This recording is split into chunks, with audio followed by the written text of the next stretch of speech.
faisons un petit peu le point justement sur l'actualité de l'éducation physique et sportive avec Alain De Carlo, qui est donc secrétaire national du SNEP. Alors Alain, acte 1, l'EPS est importante et donc tous dehors en plein hiver. Acte 2, pendant le confinement, le Premier ministre, M. Castex, avant les vacances, dit que nous allons reprendre à l'intérieur. Puis, après les vacances de printemps, acte 3, le ministre de l'Éducation nationale, M. Blanquer, dit que l'EPS est importante et que les cours vont reprendre à l'intérieur. Le soir, une fiche repère nous dit que finalement, on est à nouveau tous dehors. Et le dimanche, nouveau changement, puisque une autre fiche dit le contraire, puisqu'on rentre. Mais Alain, est-ce que tu peux nous dire qu'est-ce qui se passe actuellement dans ce ministère? Alors, pour répondre à ta question, Bruno, en effet, tu as retracé là une année faite de cacophonie, d'ordre et de contre-ordre, souvent l'avant-veille pour le lendemain. Et on peut avoir l'impression comme ça d'une grande improvisation au ministère qui est faite d'incohérences, de changements incessants. Mais cette désorganisation, c'est surtout le signe en fait, d'un mépris énorme pour les collègues, les équipes éducatives au sens large, sommées de réagir au quart de tour, mais aussi évidemment pour les élèves et pour leurs apprentissages scolaires. Il est en effet ahurissant que les décisions n'aient pas été travaillées collectivement et de façon anticipée et qu'on apprenne par les médias, on l'a tous, voilà, on s'est organisé comme ça maintenant, on apprend par les médias pour se réorganiser, refaire nos programmations, etc. etc.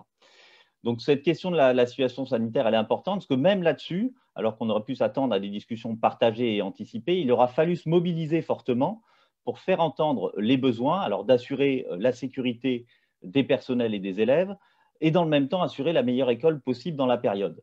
Alors, deux petits exemples là-dessus, on en a parlé un petit peu en introduction. Le ministre a fait que répéter en début d'année le fait que le virus ne circulait pas dans les établissements scolaires. Il aura fallu qu'on appelle à la grève avec le SNES-FSU le 10 novembre, rappelez-vous le hashtag balance au protocole, pour montrer la situation dans les lycées, pour que le ministre, même avant la grève, daigne dire oui, en effet, il y a un problème, il va falloir faire autre chose et alléger les groupes, notamment en lycée, alors que sa réforme, lui, favorise le brassage. Second exemple, c'est ce que tu as pris, toi, fermeture des gymnases en plein hiver, donc des milliers d'heures de PS qui ont été annulées dans beaucoup d'établissements.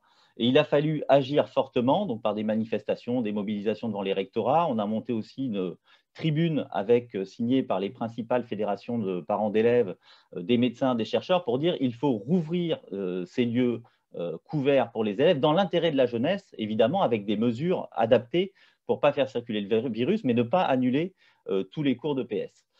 Donc, on a vu que les arguments ont porté, parce que Jean Castex, dans sa déclaration, en effet, a dit qu'il rouvrirait les gymnases. Donc, cette situation de girouette permanente est due à une méthode de gouvernance, aucune concertation et aucune anticipation. Par contre, par rapport à la question que tu poses, il semble que le ministère ait tout de même une boussole très claire et sache s'organiser de façon méthodique pour avancer sur certains points. En effet, il avance, quoi qu'il en coûte, sur les suppressions de postes, l'imposition des heures supplémentaires aux collègues, la réforme de la formation des enseignants qui verra l'an prochain des étudiants en master prendre des élèves en pleine responsabilité dans les classes. Et on voit bien donc que le ministère a ses priorités, déstructurer et affaiblir le service public d'éducation. Et sa gestion de la crise sanitaire, en fait, le désorganise évidemment comme jamais. Donc pour te répondre, en fait, oui, le ministère a bien des priorités, mais ce n'est pas la gestion de la situation sanitaire. Merci Alain. Alors, j'aurais envie de te dire, acte 4, qu'est-ce qui est prévu pour cette fin d'année et la rentrée 2021? Bien justement, nous, on n'a pas beaucoup de nouvelles, mais nous, on est évidemment un syndicat force de proposition, donc on est déjà sur l'offensive. Alors, on a alerté déjà les parlementaires pour demander un grand plan de recrutement, parce qu'on sait que ça passe aussi par des moyens pour assurer la baisse des effectifs par classe, mais aussi la continuité du service public. Donc, nous, on veut des recrutements dès cette année, très massifs. Et la deuxième chose, en fait, c'est qu'on appelle dans le même mouvement à un changement total de logiciel dans les méthodes de décision. Et nous, on veut de la concertation et de l'anticipation. Donc le SNEP s'est adressé au Premier ministre et au Président de la République pour demander la mise en place de groupes de travail concernant l'EPS et le sport scolaire pour étudier différents scénarios pour pas qu'on se retrouve dans une année comme on a vécu aujourd'hui. Donc, concernant évidemment les aménagements à réaliser si le virus continue à circuler à la rentrée scolaire, mais aussi la question du rattrapage des apprentissages non effectués durant ces périodes de confinement. Alors, on pense à un grand plan de rattrapage concernant la natation, des évolutions concernant les programmes.